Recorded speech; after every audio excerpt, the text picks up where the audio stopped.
If you're thinking about selling your home, there's something that you gotta hear before you sign anything. Selling a house is not just about putting a sign in the yard and then waiting for offers to come. It's negotiations, it's contracts, it's pressure, it's this, it's that, and sometimes it's buyers asking for things that they should not be asking for and you should not be agreeing to. The truth is, in today's market, sellers are agreeing to things that are costing them thousands of dollars. From risky contingencies and unnecessary concessions, one wrong yes can turn a great offer into an expensive headache and mistake. In this video, I'm gonna list 10 things, in no particular order, that you as a seller should never agree to in a real estate transaction. Now, of course, situations are situational, but generally, don't agree to the 10 things that'll be listed in this video. These are gonna be red flags and common pitfalls that can delay your closing or lose you some money. In order to sell smart, protect your equity, and walk away with confidence and pride at closing, the first step is watching this video from start to finish and subscribing to my YouTube channel for more real estate content similar to this. Sir, how may we help you? Michael, I like the sound of your voice. You know what I'm gonna do? I'm gonna buy $1 million worth of paper products today. And please share this video with someone that needs to buy or sell soon. I appreciate it so much. Thank you. Let's get into it. In no particular order, we start with number 1, blindly agreeing to list price. If you've selected your agent and you begin to talk about list price, make sure that the list price that is being suggested to you makes sense and is backed by reasonable data of the neighborhood and recent market trends. It's no secret that buying or selling is subject to various market conditions, but be informed on what your home is being presented at. And it's just a good way to make sure that your agent isn't throwing darts with blindfolds on, hoping that a buyer comes in to submit an offer.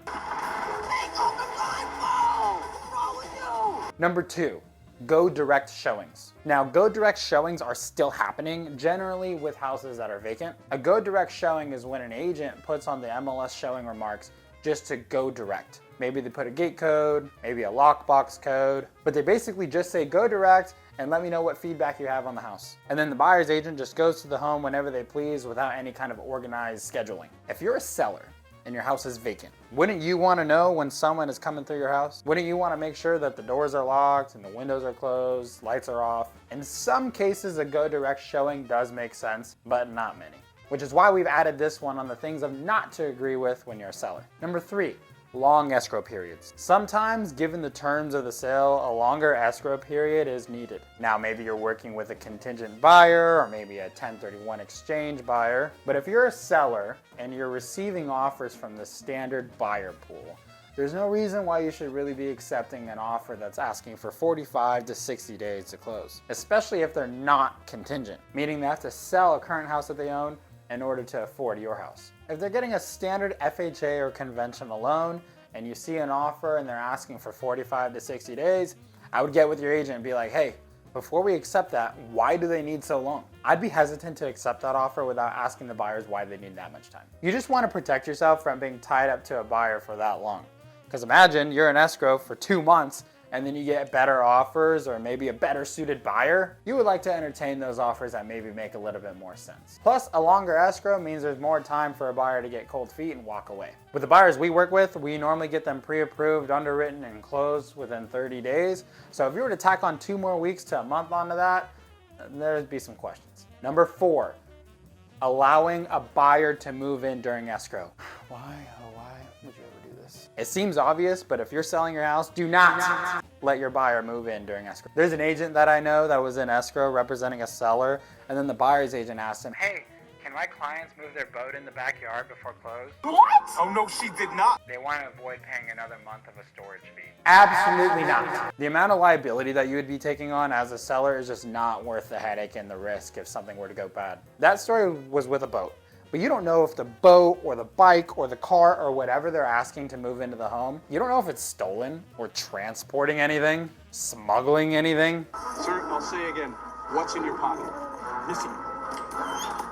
It's just never worth the risk. So tell the buyers that they gotta wait until the house is actually theirs. Look, you wanna be easygoing, you wanna be hospitable towards the buyers, you wanna let them know, hey, I'm here to work with you, but do not allow the buyers to move anything into the home until the deal is officially done. Number 5, accepting an offer without seeing verified proof of funds. If you're accepting an offer, this one seems obvious, but if you're accepting an offer, you want to make sure that the buyer that you choose can actually take it to the finish line and afford the home. You see some credentials. This one's a pretty basic step, but make sure that your agent verifies the proof of funds and the buyer credentials that they're able to pay for the home. Whether that pre-approval letter comes from a loan officer, a private money guy, or any other kind of lender, make sure your agent gets them on the phone and says, hey, we just received an offer from your client. I'm just calling to verify that the funds are good and that they can make good on this deal. This one's a simple one. It's not normally a problem, but it's still something to keep in mind as a seller. Number 6, agreeing to major repairs before issuing a credit. Idiot.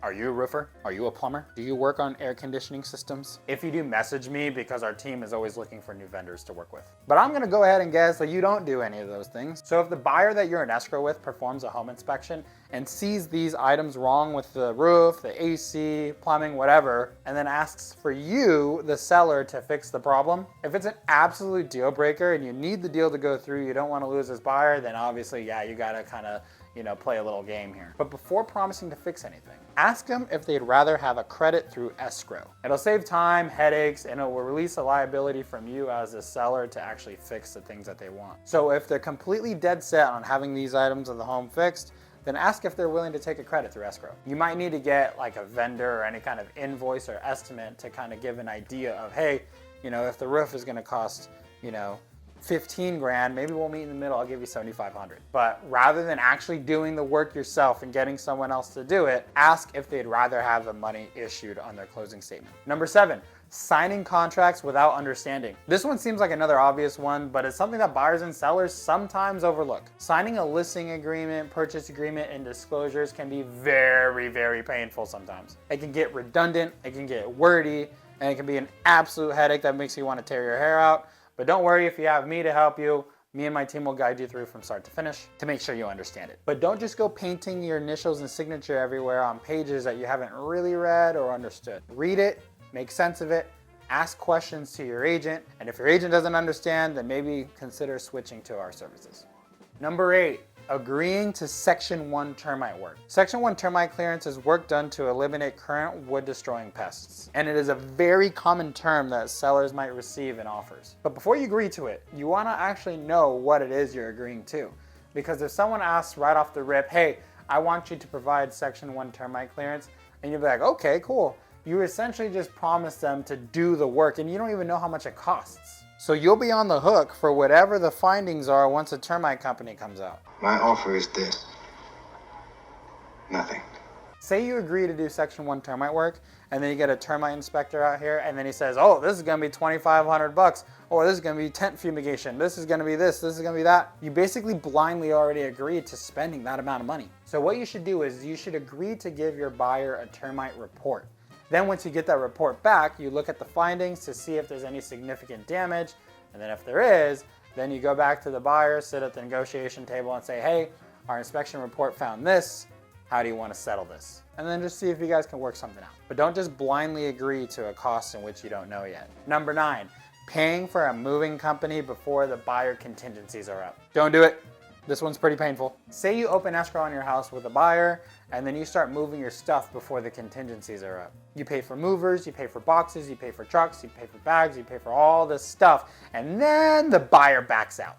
What do we do? Use the surge of fear and adrenaline to sharpen your decision making. Then what? Then you're screwed. That's what. All your stuff is in boxes. You already paid these guys to move the truck. You already did this and that, but you got no buyer anymore. Don't move anything until you know that your buyer is 100% committed to closing and has signed a contingency removal, making their earnest money deposit non-refundable. You just don't want to be in a situation where all your stuff's packed up, boxed up on a truck, whatever, you already shelled out all this money, and then you have no buyer. So protect yourself. Wait until your buyer's all in. The last item we're going to talk about that you should never agree to is accepting an offer with a low amount of EMD, or earnest money deposit. The EMD is the first stage of escrow. EMD is the good faith deposit that a buyer submits to escrow to show the seller, hey, I want to buy this house. Hey, I'm serious about this transaction. Think of EMD as an engagement ring. Oh my God. Will you marry me? You're not married yet. The deal isn't done yet, but your fiance just spent thousands of dollars to deposit a rock on the finger. Seems pretty serious. EMD is the same way. The traditional amount of EMD is around 1 to 3% of the offer price. Sometimes it could be a higher amount if the transaction's like a court mandated transaction or a trustee sale or anything like that. But if it's a standard transaction, 1 to 3% of the offer price is very normal. At the end of the day, selling your home is going to be one of the biggest financial decisions you'll ever make, and every yes in that transaction matters. The right offer isn't just about the highest offer price. All those other terms matter. Protecting your time, your effort, energy, and peace of mind should always be the top priority. If something feels off or rushed or one-sided, you might be right. So consult with your agent to make sure that, hey, I'm not getting the short end of the stick here. The goal isn't to make a buyer happy at your expense. It's for a smooth transaction that all parties can feel good about moving forward. If you somehow made it to the end of the video, I want to thank you so much. And if it was helpful at all, leave a like, comment, subscribe, and maybe share it to someone that you know is going to buy or sell soon. Stay tuned to the channel because I'll be talking about other real estate strategies, negotiation tips, and insider insights that might actually help you in your next buy or selling of real estate. If you're serious about buying or selling in Southern California, then make sure to call or text me. My number is going to be at the description below in this video. And then you can also find links to my social media and all that other stuff too. Thanks for watching. We'll catch you in the next one.